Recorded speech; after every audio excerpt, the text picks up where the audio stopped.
segundo bloco, retornamos e estamos ao vivo, programa campeão de audiência, o Saúde Master, pela TV Master, toda a Paraíba ligada agora. Olhem os nossos artifícios, as nossas redes sociais. O YouTube transmite agora ao vivo, o endereço é famoso, TV Master Play, a internet, tvmaster.tv, e agradecendo imensamente, é a Paraíba praticamente inteira no canal 520 da Claro. Repito e sempre gosto de frisar, tudo aqui é ao vivo e presencial. E eu já tenho a minha convidada, é uma pediatra, a doutora Flávia Paredes. Doutora, seja bem-vinda, a senhora está no programa Saúde Master. Obrigada, Fábio, é um prazer estar aqui mais uma vez, né? 4 anos. Verdade. Após 4 anos, estamos aqui juntos novamente para passar muitas informações aí para toda a Paraíba que nos assiste. A doutora, há praticamente 4 anos, deu uma entrevista aqui maravilhosa. Aí depois, logicamente, tivemos a pandemia, mas continuamos aqui com os programas ao vivo. Eu sempre observando a doutora se especializando cada vez mais.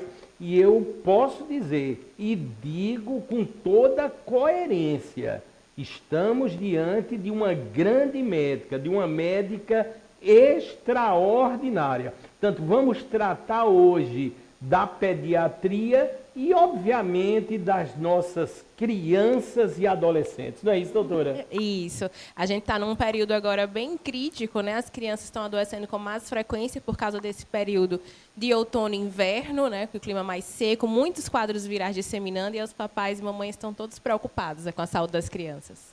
Muito importante. Olha o nosso tema aí que aparece, a importância fundamental da pediatria na promoção e cuidados com a saúde das crianças e dos adolescentes. É na base que devemos trabalhar. Portanto, a importância da prevenção. Tanto esse bloco é um bloco sensacional. Estamos diante de uma grande médica. E agradecendo ao Alisson, ao Rafael, a produção da Verônica Amorim, já pode lançar o tema inicial. Diz assim, doutora, introdução alimentar das crianças. Doutora, e aí, sempre um desafio. Eu sei que com a senhora tudo é mais fácil. Mas aí, doutora? Isso, a introdução alimentar é uma fase nova, né, na vida, tanto do bebê, mas também das mães, né, das mães e dos pais, né, que participam também dessa fase. E eu gosto de frisar muito que a introdução alimentar é uma fase de aprendizado para aquele bebê. Né? As mães ficam muito ansiosas, querendo que a criança coma em grande quantidade, que a criança faça aquele prato de comida, na esperança de que aquele alimento vá fazer a nutrição daquele bebê. Mas não é assim que funciona. O bebê, durante todo de 6 meses a 1 ano, nessa fase de introdução alimentar, ele está aprendendo a se alimentar. Ele não sabe o que é a comida. Então, ele ainda está descobrindo aquele alimento, ele está descobrindo novos sabores, texturas diferentes, cheiros diferentes, experiências sensoriais diferentes. Ele está começando a associar a saciedade dele também àquele alimento, porque até então tudo que deixava o bebê saciado era o leite, seja materno ou seja fórmula. Então ele está começando a fazer essa associação, ele está começando a criar uma relação de intimidade com a alimentação e a gostar de comer. Então a introdução alimentar é sobretudo uma tarefa de paciência. Tem bebês que vão comer muito bem, tem bebês que vão se alimentar muito rápido, que vão ter essa oportunidade muito mais rápido, mas tem bebês que vão ter um processo um pouco mais lento, né, de contato com essa comida, e a gente precisa ter paciência, ter persistência e, principalmente, insistência numa alimentação saudável. Porque a introdução alimentar é a formação de uma base alimentar. O que a gente ensina a essa criança, né, durante esse período de alimentação, ela vai levar para a vida inteira. E hoje a gente já sabe que a alimentação faz parte desse processo de epigenética, de fatores, de doenças que a gente consegue modificar. Então, ela vem desde a gestação e ela vai seguindo até os 2 anos de vida da criança.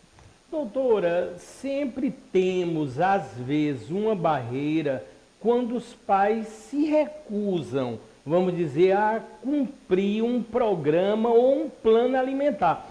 Temos os casos também dos avós, né, que cedem muito aos desejos das crianças, né? Tem o amor aí, às vezes escondido, aí isso tudo pode alterar todo um trabalho ou um planejamento feito por uma grande pediatra como a senhora, não é, doutora? É verdade, né? As interferências de avós, padrinhos, madrinhas, vizinhos, todo mundo tem uma opinião para dar.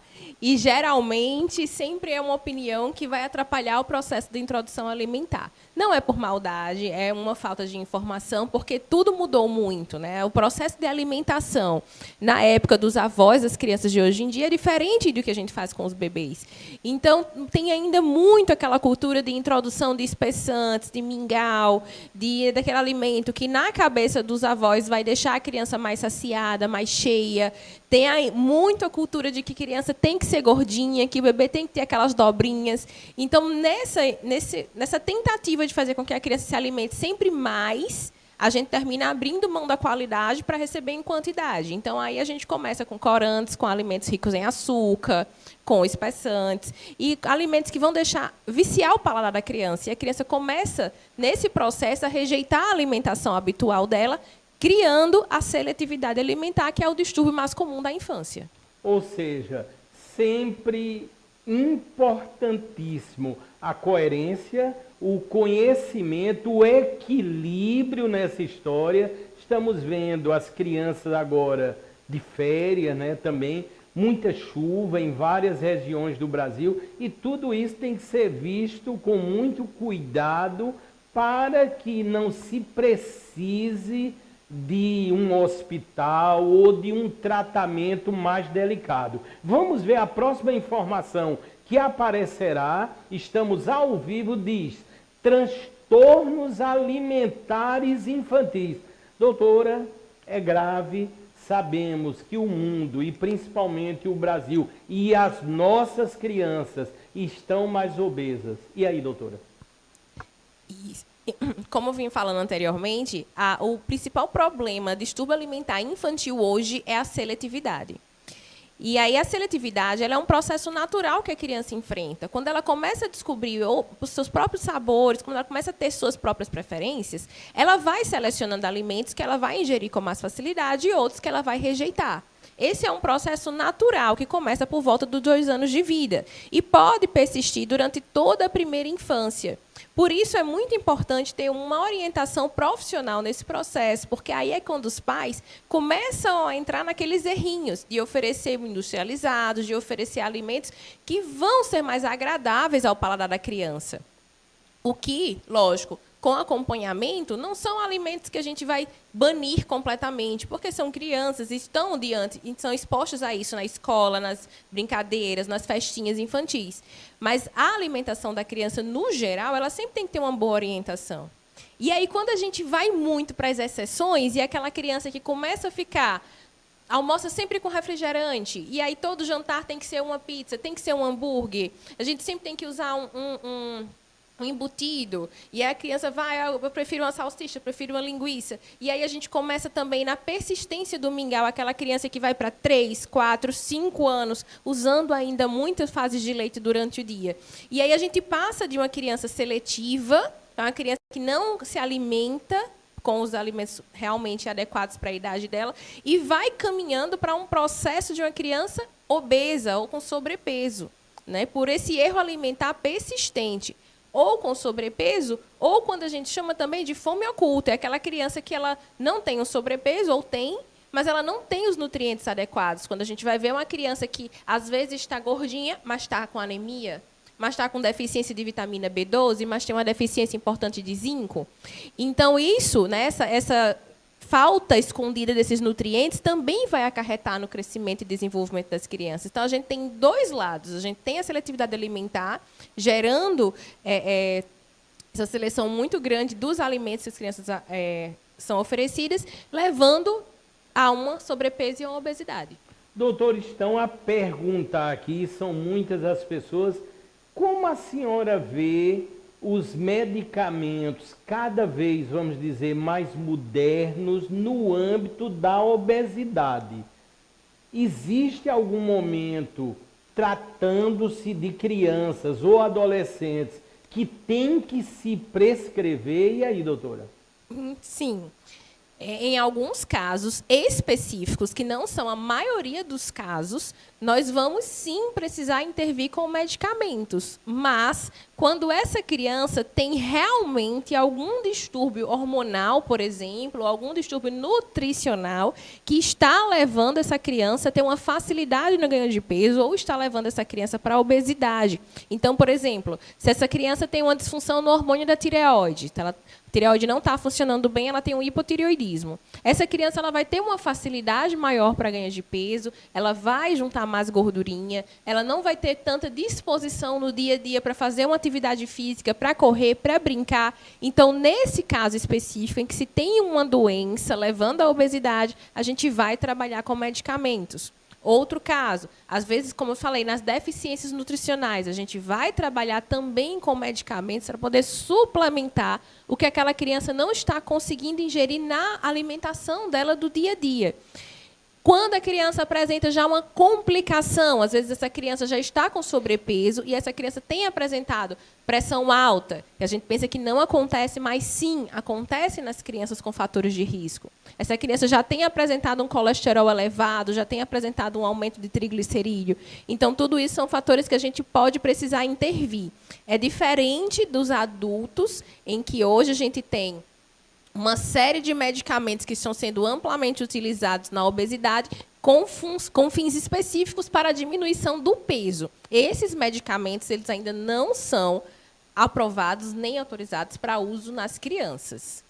Doutora Flávia Paredes, grande pediatra. Doutora, um pensamento aqui. Doutora, os primeiros meses de vida, a senhora aconselha que as pessoas que têm acesso àquele bebê estejam sempre de máscaras, ou seria um exagero? E aí, doutora?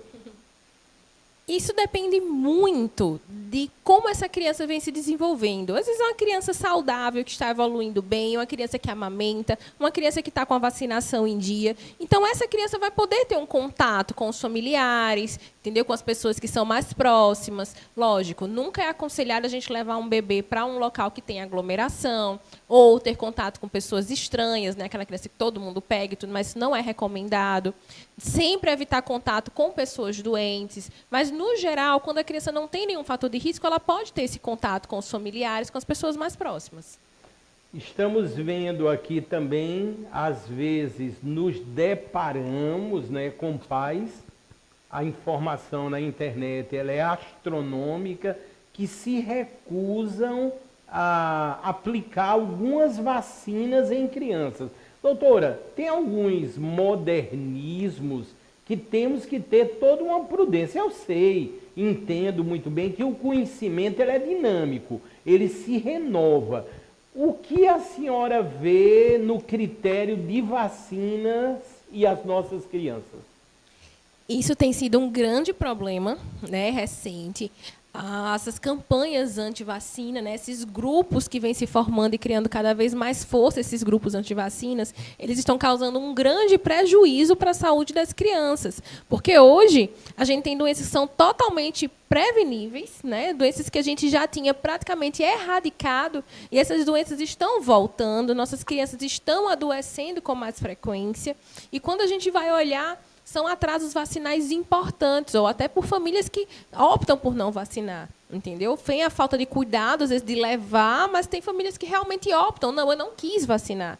E isso teve um boom muito grande pós-pandemia, onde houve todo digamos, uma onda de fake news, uma onda de terror, uma onda de informações que, na grande maioria das vezes, não eram verdadeiras a respeito de uma vacina específica, que foi a vacina desenvolvida durante a pandemia para os casos de Covid-19.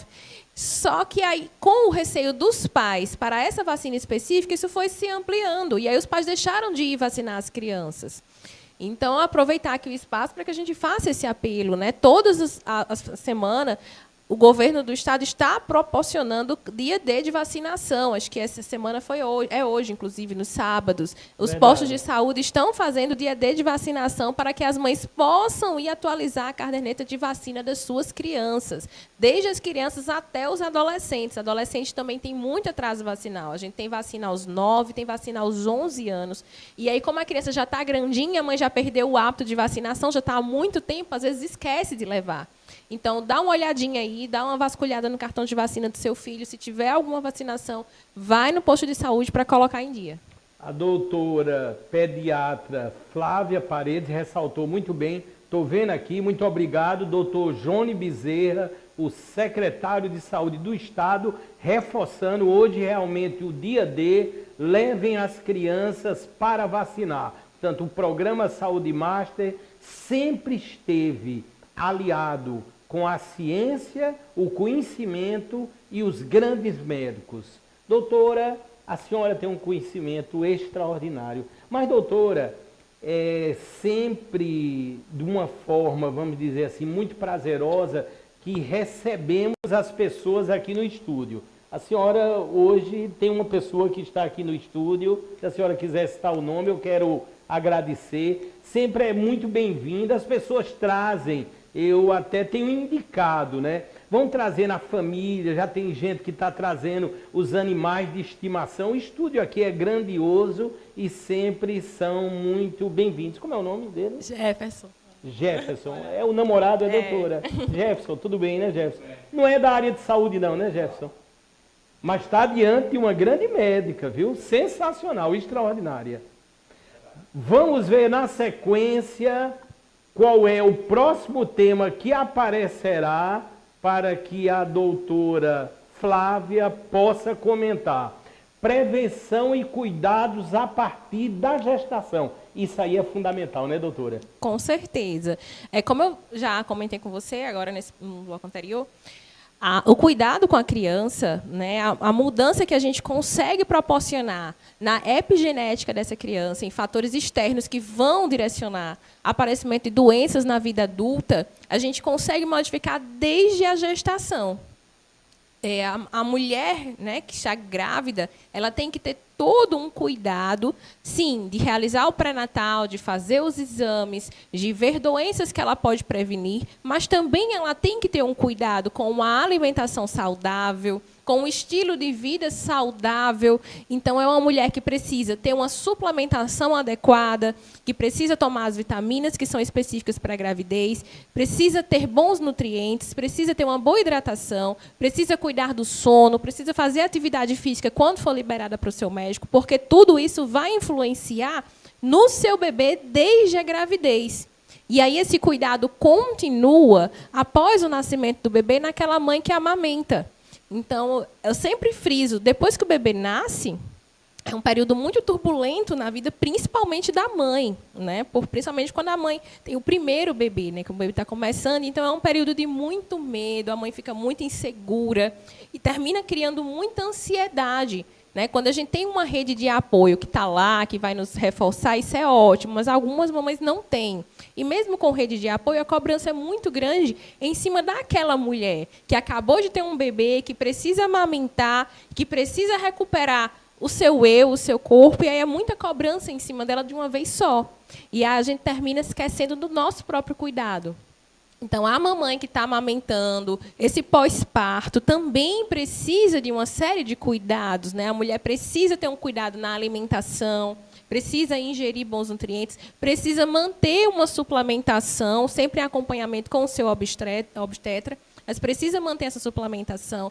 É uma mulher que precisa estar mais atenta à hidratação, ingerir líquidos, bons líquidos, águas, sucos, chás, de acordo com a preferência dela, que precisa estar atenta ao sono, que eu acho que é o principal desafio, né, nessa fase, mas é uma pessoa que precisa controlar a ansiedade, porque tudo isso vai interferir diretamente na amamentação das crianças. Então, a mulher que, às vezes, tem um desses pilares prejudicados, às vezes ela não está conseguindo amamentar muito bem. E aí ela chega na consulta, e aí já fica mais insegura, porque o bebê não está mamando, e aí o bebê talvez não ganhe peso, e aí todo mundo está cobrando que ela precisa amamentar, que ela precisa ofertar leite para aquela criança, e aí ela já chega lá e a saúde mental dessa mulher está muito prejudicada, e a gente precisa somente acolher, ouvir e dar as orientações para que aquela mamãe se acalme, né, e entenda o processo que ela está passando, e que tudo isso é temporário e que vai melhorar. Então...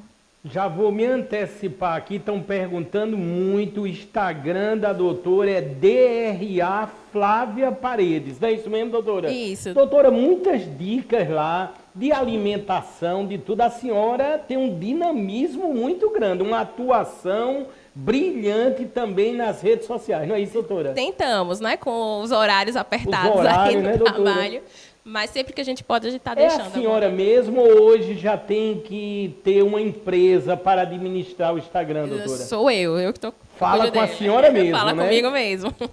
É sensacional a atuação da doutora no âmbito das nossas queridas crianças. E já que falamos tanto de cuidados de uma forma geral, eu vou falar da Acuidar. A Acuidar é extraordinária.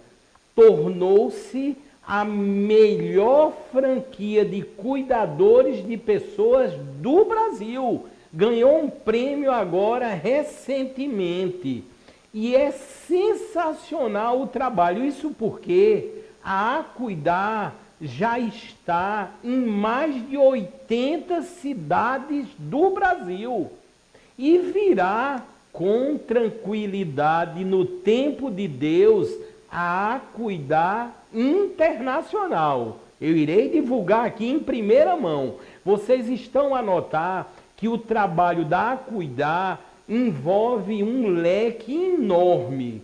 Não só os idosos, mas também as crianças, os adolescentes, as gestantes, no ambiente clínico, domiciliar ou hospitalar. Portanto, quando a gente pensa em cuidadores de pessoas, você vai pensar na Acuidar. Em agosto, estamos vendo a agenda, porque virou uma loucura. Estão aí os criadores, os grandes idealizadores da franquia Acuidar, o geriatra, o doutor Vitor Hugo, e a fisioterapeuta, a doutora Jéssica Ramalho. Esse casal tão dinâmico, que começou a anunciar aqui no Saúde Marte quando tinha uma unidade, já estão com mais de 80 unidades no Brasil, levando saúde e bem-estar. E agora foram premiados. Atenção,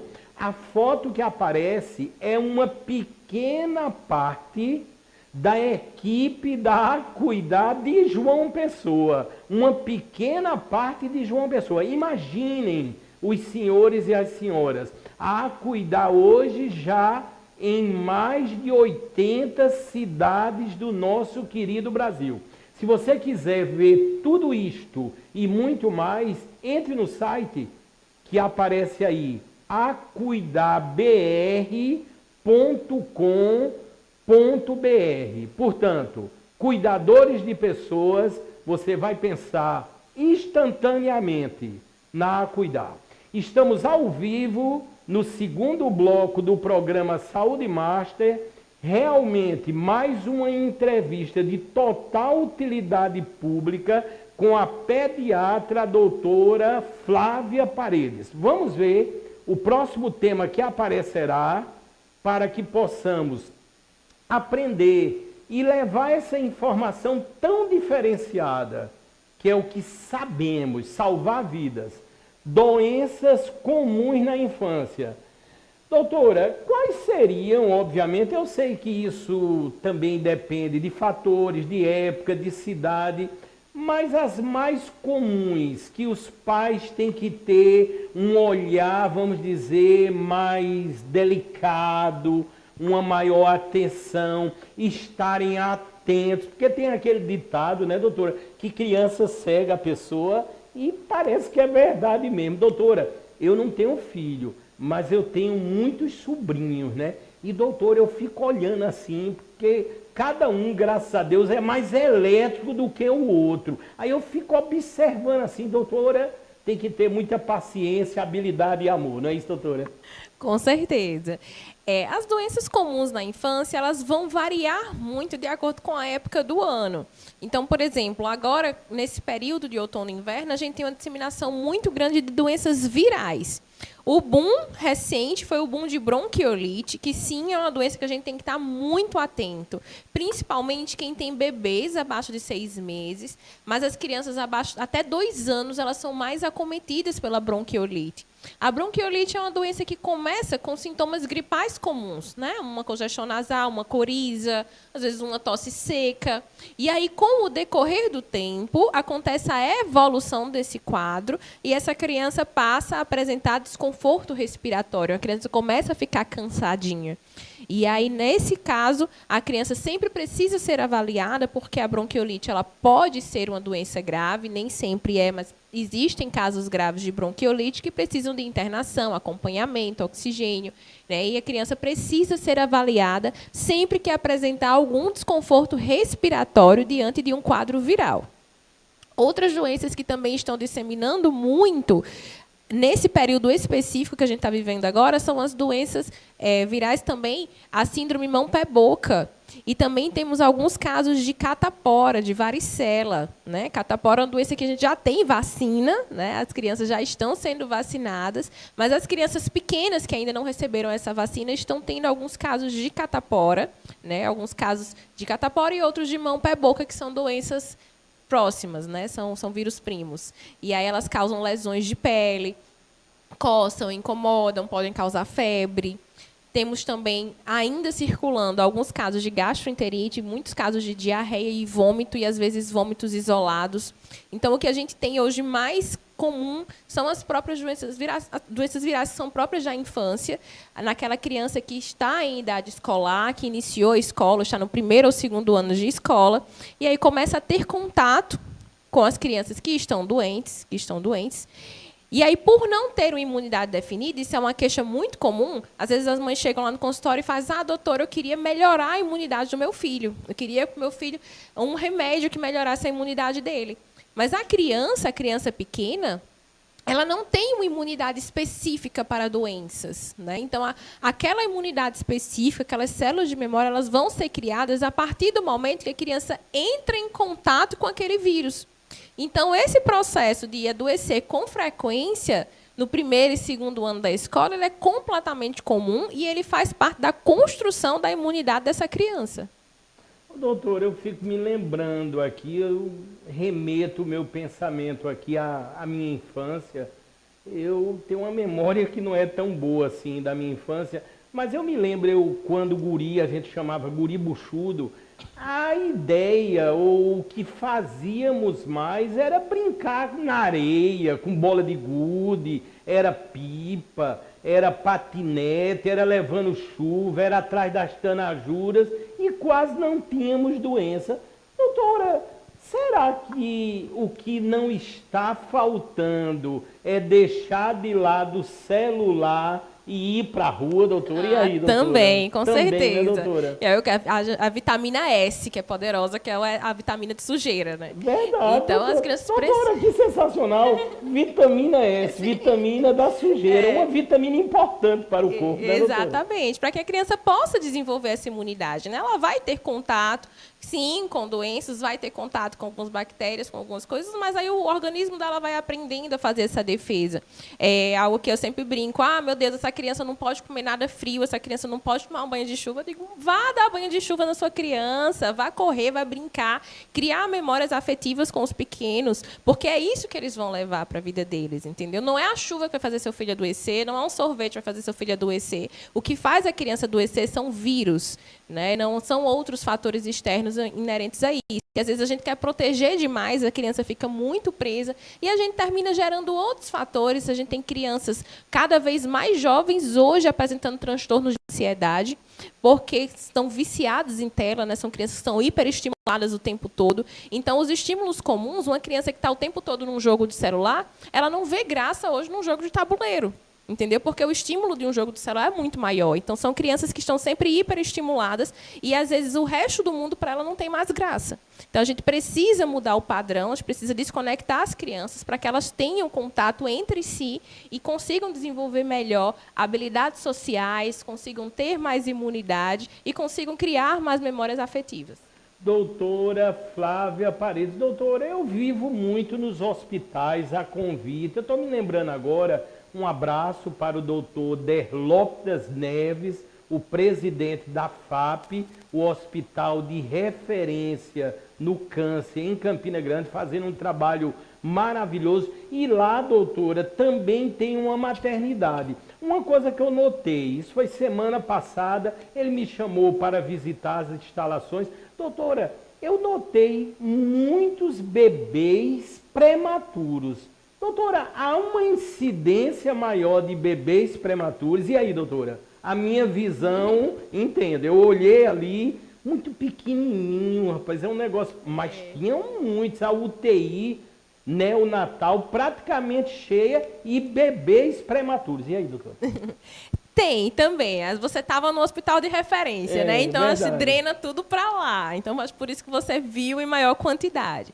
Mas hoje a gente tem, com acompanhamento, né, adequado, a mulher ela consegue, sim, ter um parto saudável, ter um parto no período correto, ter uma via de parto, enfim, mais natural. A mulher ela consegue fazer isso com acompanhamento correto. Lógico, quando existe alguma complicação, quando aquela mulher já sabidamente tem alguma doença, uma diabetes, uma pressão alta, entendeu? Ou é uma mulher que já tem uma história de abortos, aí ela precisa de um acompanhamento de alto risco. E aí pode acontecer, sim, um trabalho de parto prematuro por isso e por doenças que são próprias da gravidez. E aí a FAP é um hospital de excelência, né, também, e aí drena tudo para lá. Por isso você verdade, doutora. Aí eu estive visitando um trabalho maravilhoso, muitos equipamentos de alta, vamos dizer, geração, equipamentos de ponta sendo adquiridos. Eu creio que isso é muito importante para a saúde, porque eu tenho uma coisa a dizer a vocês. Não falta dinheiro para a saúde.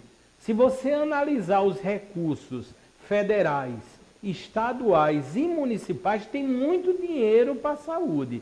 O que eu creio que deve estar faltando é uma gestão adequada e trabalhar na prevenção para evitar que se chegue a uma situação mais grave, muitas vezes de óbito, inclusive. Tanto, eu digo que um dos lemas da nova ciência aliada à tecnologia da saúde é trabalhar no campo da prevenção. E a senhora está nessa história, porque a senhora, desde o nascimento, já está ali cuidando e salvando, né, doutora? Sensacional, né, doutora? Isso. E orientando, né? A gente consegue, assim que o bebê nasce, ele já passa para um pediatra, o pediatra já faz os primeiros cuidados do bebê. Se o bebê nascer com alguma intercorrência, precisar de alguma intervenção, o pediatra já vai dar o suporte que ele precisa. Se o bebê nascer bem, já vai ser um acompanhamento, a gente já vai colocar ele lá coladinho com a mamãe, já vai amamentar na primeira hora de vida para garantir essa nutrição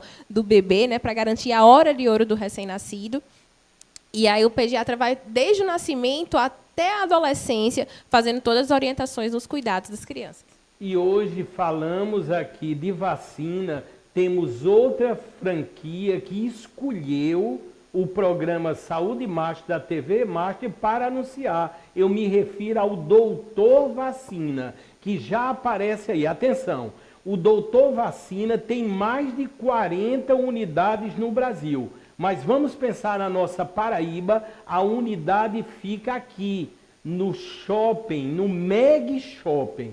Na parte externa, você já vai visualizar o Doutor Vacina. Só com um detalhe que eu costumo dizer. O Doutor Vacina tem as melhores vacinas do mundo, porque todas são importadas pelos menores preços no Brasil. Isso é muito interessante. Se você olhar o leque vacinal, você vai ver como existe uma gama de vacinas, até já ressaltado hoje aqui pela doutora Flávia Paredes. Portanto, temos que vacinar as nossas crianças e à disposição o Doutor Vacina. Vocês estão vendo aí a proprietária do Doutor Vacina aqui, unidade de João Pessoa, no Meg Shop, a doutora Adriana Mattioli. Doutora, eu vi a senhora em Dubai. Tudo bem, doutora? Um grande abraço. Brevemente a doutora vai voltar. Uma interação maravilhosa, uma pessoa excepcional, detentora de um conhecimento diferenciado e à frente aí do Doutor Vacina. Se quiserem mais informações, o número que aparece agora, direto com o WhatsApp, e aí você pode, inclusive, requisitar a vacinação domiciliar. Doutor Vacina em todo o Brasil, levando justamente saúde e bem-estar. Doutora, está sendo assim extraordinária a nossa conversa. Realmente assim fazia um certo tempo, né, quando da primeira vez da doutora Flávia aqui no programa Saúde Master, mas é aquela história. A gente vai acompanhando a evolução, isso é natural. E os profissionais hoje têm que estar muito inteirados com isso, porque os processos se aperfeiçoam, evoluem, se renovam. E nessa área da pediatria, né, doutora? Quantas, vamos dizer, novidades em prol da vida, não é, doutora? Exatamente. Acho que a medicina, no geral, ela tem se renovado bastante, mas na pediatria temos muitas novidades, né, o tempo todo. As coisas mudaram muito de poucos anos para cá, e aí a gente está tentando sempre trazer conteúdo atualizado para os papais, para as mamães, para que as crianças tenham uma excelente evolução. Estão dizendo muito aqui, doutora. Tenho que dizer novamente, né, ou mais uma vez, no primeiro bloco, isso também aconteceu, ressaltando a grande competência da senhora, a beleza da senhora está sendo elogiada em todos os âmbitos aqui. É uma coisa sensacional e o Saúde Master tem o prazer realmente em levar essa informação, mas com essa dinâmica que só nós sabemos fazer, no mundo, inclusive. Vamos ver aí a próxima interação que aparecerá na tela, agradecendo aí ao comando do Alisson, ao Rafael e à produção da Verônica Amorim. O atraso de fala. E aí, muito atrasada a fala ou segue num ritmo que podemos dizer normal? Ô, doutor, eu fiquei com uma curiosidade. Eu sei que isso é relativo, mas como não tenho filhos, qual é a idade mesmo normal de já dizer as primeiras palavras, a média de idade? Todo o processo de comunicação é uma evolução. Então, a criança, quando ela vai chegando ali aos 10 meses, 10, 11 meses, até o primeiro aninho, ela já está começando a esboçar as primeiras palavrinhas. Não vai ser aquela palavra perfeita, mas é aquela criança que já faz um papá, já faz um mamá, já faz um titi, entendeu? Já falam coisas que já são mais comuns no dia a dia dela.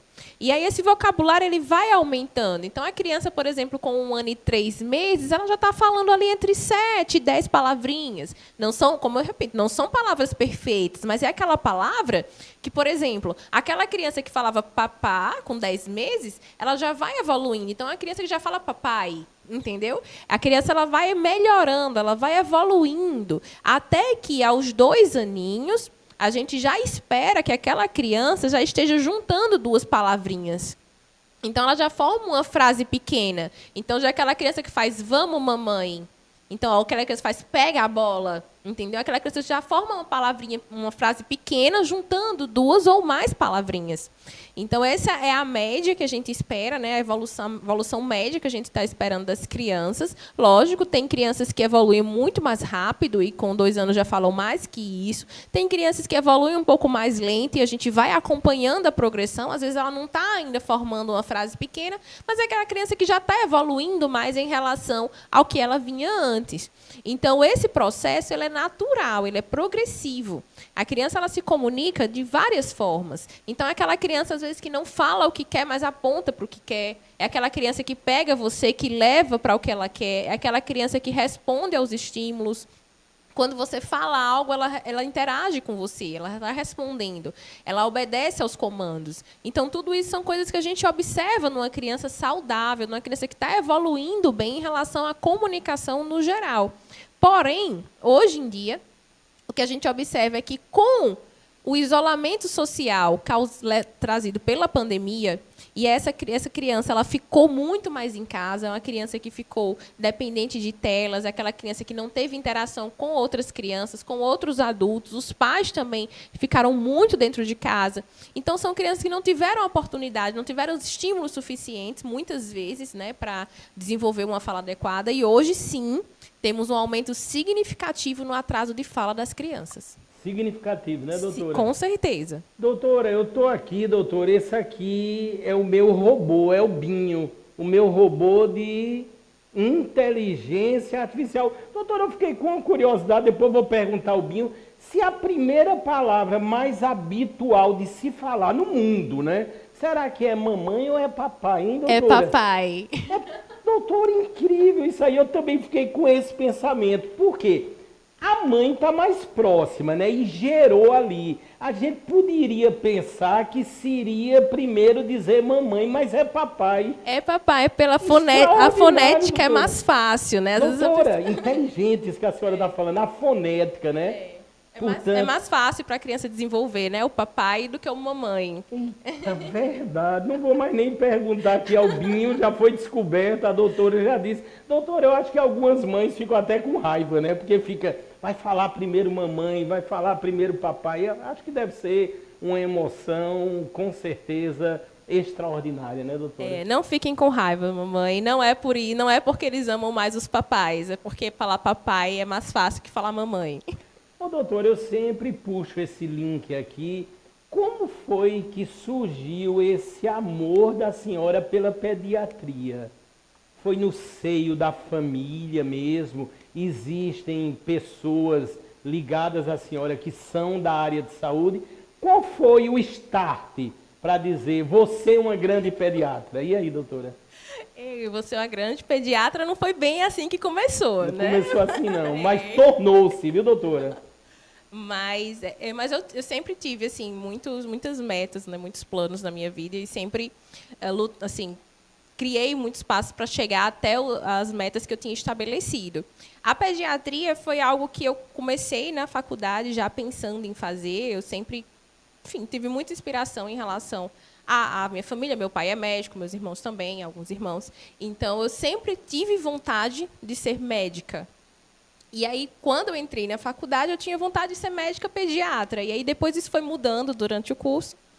E aí, eu passei por outras áreas. E aí, gostei de neuro, gostei de cardio. Queria fazer UTI, queria fazer clínicas. Aí, a pediatria me puxou de volta e fez, não, você vai ficar aqui comigo. Graças a Deus. Ô, doutora, aí no caso, a senhora falou, o pai da senhora é médico também. Que especialidade? Doutora? Ortopedista. Ortopedista? É. Ô, doutora, por que eu não entrevistei ele ainda? Vamos convidar, né, doutora? Vamos convidar, sim. Com certeza absoluta. Aqui é o local, é o palco que realmente e efetivamente conseguimos transformar e salvar vidas através da informação. E nesse leque de grandes médicos, eu quero falar de simplesmente um nutrólogo que anuncia aqui e que é PhD em nutrologia. Eu me refiro ao doutor Alexander Gomes de Azevedo. Está aí aparecendo a logo, até a logo é bonita, um doutor que tem um conhecimento extraordinário. Ele ficou famoso pelo seu trabalho dentro da nutrologia, é palestrante e escritor também com a clínica em São Paulo. Essa semana ele está em São Paulo. Só que ele abriu também aqui na cidade de João Pessoa há alguns meses. Aí está se revezando. Ele aparece aí, o doutor Alexander, um grande nutrólogo, excepcional, acima da média. A gente tem que falar a verdade. Portanto, você já pode ter o doutor Alexander Gomes de Azevedo aqui na cidade de João Pessoa. Basta entrar no Instagram, Dr. Alexander Gomes, que com certeza você encontrará os artifícios para que possa, obviamente, chegar até o doutor e as maravilhas, os métodos, os protocolos. Ele já é autor de mais de 20 livros. Lançou recentemente um livro inédito até a nível mundial, a terapia nutrológica para autistas. Portanto, atenção, se você quer um grande médico com uma clínica agora em João Pessoa, ele está aí a aparecer, o doutor Alexander Gomes de Azevedo. Doutor, um grande abraço, nos comunicamos sempre, ele vai mostrando as inovações. Entendam, é aquele médico que a gente chama investigador e pesquisador. É um médico que está acima da curva. Portanto, a gente tem muito orgulho em dizer que o doutor Alexander Gomes de Azevedo escolheu exclusivamente o programa Saúde Master para anunciar. Estamos quase no final do segundo bloco dessa edição maravilhosa, entrevistando a pediatra, a doutora Flávia Paredes, que está dando um show realmente. Vamos ver qual é o próximo tópico que aparecerá, que com certeza a doutora irá falar. Vamos ver aí na sequência qual é o próximo tópico. O Adson já pode lançar. Estamos ao vivo aqui. A tecnologia na área da pediatria. Eu tenho certeza que isso agrega muito aos fatores gerais. Não é isso, doutora? Ah, sim, com certeza. Acho que em tudo que a gente vê na medicina hoje, a gente tem tido uma grande evolução. A pediatria, ela também passa por isso, principalmente no âmbito hospitalar. Né? A gente vê que as crianças, quando elas estão adoecendo, elas estão tendo um suporte muito maior hoje, com o advento de ventiladores mecânicos muito mais modernos, com medicamentos que estão chegando cada vez melhores, né, com efetividade maior, para aquelas crianças que estão doentes, que estão precisando de um cuidado, de um suporte melhor. Em relação ao acompanhamento, o que é que a gente ganhou hoje? Muito mais informação. Mas naquela criança saudável que está em fase de desenvolvimento, a tecnologia ainda não é o nosso suporte maior. Hoje, o que a gente prega muito mais é aquela criança que precisa brincar, é aquela criança que precisa ter contato com outras pessoas, precisa ter contato com outras crianças, é aquela criança que precisa sentar, escrever, pintar, ter interações com os parentes, né? Precisa ver mais fotos, precisa correr, andar de bicicleta. E a mãe precisa ter esse cuidado. Até onde a tecnologia na criança saudável vai ajudá-la, né, nesse desenvolvimento ou não.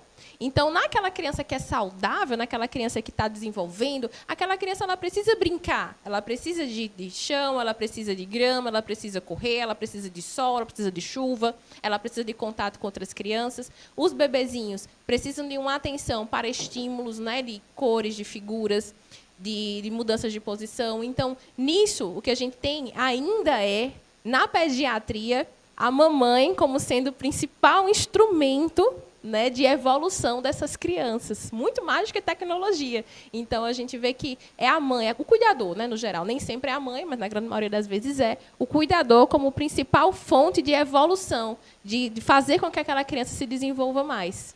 Doutora Flávia Paredes. Doutora, nós chegamos praticamente no final. Eu queria, por favor, que a senhora reforçasse o endereço do Instagram e também a clínica da senhora, né? Para que todos, eu posso dizer, a nível mundial, porque estamos ao vivo pelo canal 520 da Claro, para toda a Paraíba, internet tvmaster.tv, todos os internautas ligados, e o YouTube, que preserva a nossa história em TV Master Play. E aí, doutora? Meu Instagram é o @doutora Flávia Paredes. Espero todos vocês por lá para que a gente possa trocar bastante informação, trocar ideias, tirar dúvidas. Meu local de atendimento fica no Shopping Cidade Luz, em Guarabira. A partir da segunda semana de agosto, teremos novidades também aqui em João Pessoa. Fica lá no Instagram, que eu vou passar tudo para vocês. E lá a gente tem muita informação. Doutora, repete novamente a clínica, o Instagram, e vem uma grande novidade aí. Vamos informar aqui em primeira mão, não é, doutora? Hoje não, mas vamos informar no Instagram e eu vou te passar tudo em primeira mão. Mas a clínica fica no Shopping Cidade Luz, em Guarabira, e o Instagram é o @doutora Flávia Paredes. E nós estamos encerrando essa edição do Saúde Master, mas a doutora Flávia Paredes, a pediatra, a grande pediatra, ela vai participar, eu posso dizer, de um momento bem significativo aqui no programa Saúde Master. Isso porque, com quase 4 anos de edições ao vivo e presencial, nós atingimos, nesse exato momento, uma marca que é mundial e eu vou exaltar agora, porque essa entrevista, ou a entrevistada, a doutora Flávia Paredes, é justamente a entrevistada de número 500. 500 entrevistas. Todas essas entrevistas foram ao vivo e de modo presencial. Vou repetir, 500 entrevistas no programa Saúde Master. Nós só temos a agradecer a todos os telespectadores. É uma história, é uma vitória, é uma luta. Doutora, sensacional. A senhora é a entrevistada exatamente de número 500. Doutora, foi sensacional. Que alegria, de verdade. É uma honra realmente participar desse momento tão significativo, né? Estar aqui já é uma honra, mas ser a entrevistada número 500 é ainda uma honra maior. Desejo muito mais sucesso ao programa Saúde Master, que eu também venho acompanhando aqui há muitos anos, né? Aqui sendo parceira e espectadora, né, assídua desse programa, que já cresceu muito e vai crescer ainda mais. Tudo que passa por aqui é sucesso. Seus entrevistados são sempre pessoas de muita competência, que trazem muita informação. As pessoas que anunciam aqui são sempre pessoas de muita responsabilidade. E é um grande prazer ter acompanhado também o seu progresso e seu sucesso aqui nessa trajetória.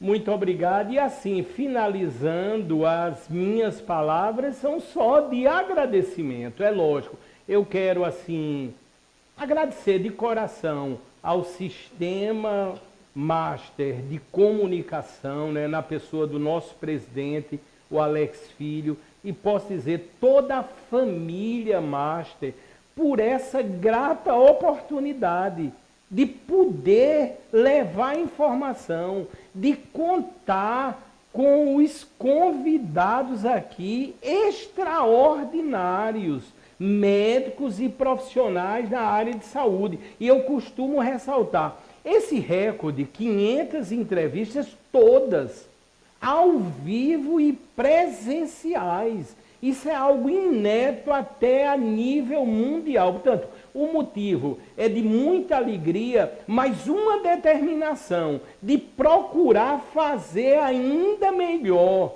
cada programa, porque os telespectadores cobram naturalmente isso, querem ter essa, repito, informação balizada, diferenciada, segundo a ciência e dentro do âmbito da verdade. Portanto, assim, de coração, o meu agradecimento, assim, a todas as pessoas que sempre acreditaram que daria certo, como deu certo, e as novidades que virão aí é algo de se impressionar. Portanto, muito obrigado, fique com Deus e acompanhe toda a grade de programação do Sistema Master de Comunicação.